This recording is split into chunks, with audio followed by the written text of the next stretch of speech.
பத்திராதிபர் குறிப்பு ஸ்ரீமான் ஆர் வீரையன் கிராம பஞ்சாயத்து சட்டத்திற்கு திருத்தம். தீண்டாதார் வகுப்பு பிரதிநிதியாய் சர்க்காரால் நியமிக்கப்பட்ட சட்டசபை மெம்பரான ஸ்ரீமான் ஆர் வீரையன் அவர்கள் சென்னை கிராம பஞ்சாயத்து சட்டத்தில் ஒரு திருத்தம் கொண்டுவரப்போவதாக சட்டசபைக்கு ஒரு முன்னறிக்கை அனுப்பியிருக்கிறார். அதாவது, அச்சட்டத்தின் ஒரு பாகத்தில் கிராம பஞ்சாயத்து மெம்பர்கள் ஸ்தானத்திற்கு தாழ்த்தப்பட்ட வகுப்பாரிலிருந்து சில பிரதிநிதிகளை சர்க்கார் நியமிக்க வேண்டும் என்கிற வாக்கியத்தை சேர்த்துக் கொள்ளும்படி அதில் எழுதியிருக்கிறார். அதற்கு அவர் காரணம் சொல்லுகையில், தேர்தல்கள் மூலமாக தீண்டாதார் என்போர்கள் ஸ்தானம் பெற முடியாமலிருக்கிறபடியால் முனிசிபாலிட்டி, ஜில்லா, தாலுகா போர்டுகள் போல் கிராம பஞ்சாயத்து சபைக்கும் தீண்டாதாருக்கும் சர்க்கார் நியமனம் கிடைத்தால் அல்லாமல் ஸ்தானம் பெற முடியாது. ஆதலால் சட்டத்தில் இவ்வித திருத்தம் இருக்க வேண்டியது உடன் அவசியமாகிறது என்று எழுதுகிறார். நமது குறிப்பு: இவற்றை நாம் முழு மனதுடன் ஆதரிக்கிறோம். புருஷன் பெண்ஜாதியாய் வாழுகின்றவர்களே, புருஷன் சரியானபடி பெண்ஜாதியை ஆதரிக்காவிட்டால் சர்க்காருக்கு போவதையும், தகப்பன் பிள்ளை சர்க்காருக்கு போவதையும், அண்ணந்தம்பி சர்க்காருக்கு போவதையும் நாம் தினம் அனுபவத்தில் பார்க்கிறோம்.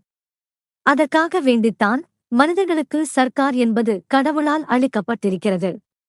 நமது துரதிர்ஷ்டவசமாய் தற்காலம் நமக்கு இருக்கும் சர்க்கார் நமது நன்மைகளை விட தங்கள் நன்மையே பிரதானமாகக் கருதுகிற ஒரு வியாபார கூட்டத்தாராய் போய்விட்டபடியால் தொட்டதற்கெல்லாம் இம்மாதிரி சர்க்காரிடம் போகலாமா என்கிற ஒரு ஞானம் சிற்சில சமயங்களில் தோன்றுகிறது.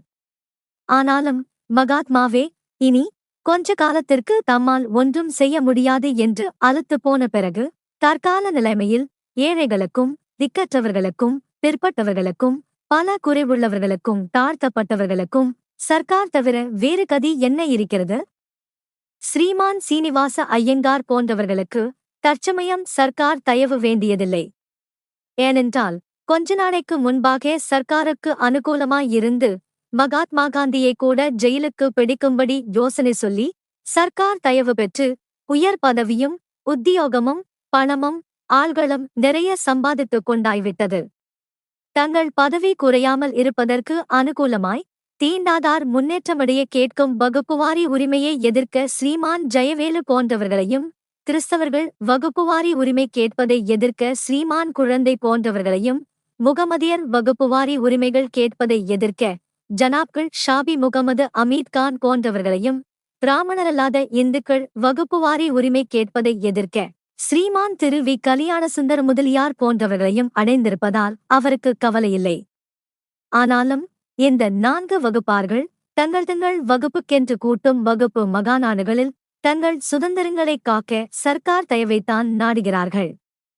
தீண்டாதார் வகுப்பு மகாநாட்டிலும், முகமதியர்கள் மகாநாட்டிலும் மற்றும் பிராமணரல்லாதார் மகாநாட்டிலும் உரிமையை தனித்தேர்தல் மூலமானாலும் ஒதுக்கி வைப்பதன் மூலமானாலும் பெற வேண்டுமென்று கேட்பதெல்லாம் சர்க்காரிடம்தானே ஒழிய வேறு ஒருவரையும் அல்ல.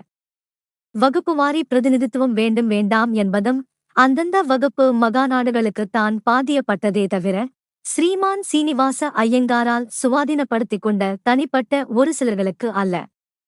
ஆதலால் ஸ்ரீமான் வீரையன் கேட்கும் உரிமை மிகவும் நியாயமானது என்றும், அதுதான் அவ்வகுப்பாரின் அபிப்பிராயமே தவிர காங்கிரசிலிருக்கும் ஸ்ரீமான் ஜெயவேலு போன்றவர்கள் அபிப்பிராயம் அவ்வகுப்பாருடையது அல்ல என்றும், ஆதலால் சட்டசபையில் இருக்கும் பிராமணரல்லாதார் யாவரும் இதை ஆதரித்து அவ்வகுப்புக்கு உண்டான நியாயமான உரிமையை அளிக்க தாங்கள் தயாராய் இருப்பதாகவும் தெரிவிக்க வேண்டுமாய் கேட்டுக்கொள்ளுகிறோம்.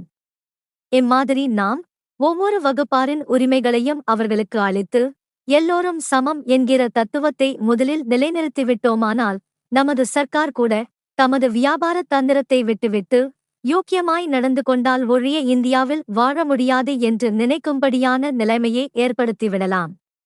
குடியரசு பத்திராதிபர் குறிப்பு ஜனவரி 10, 1926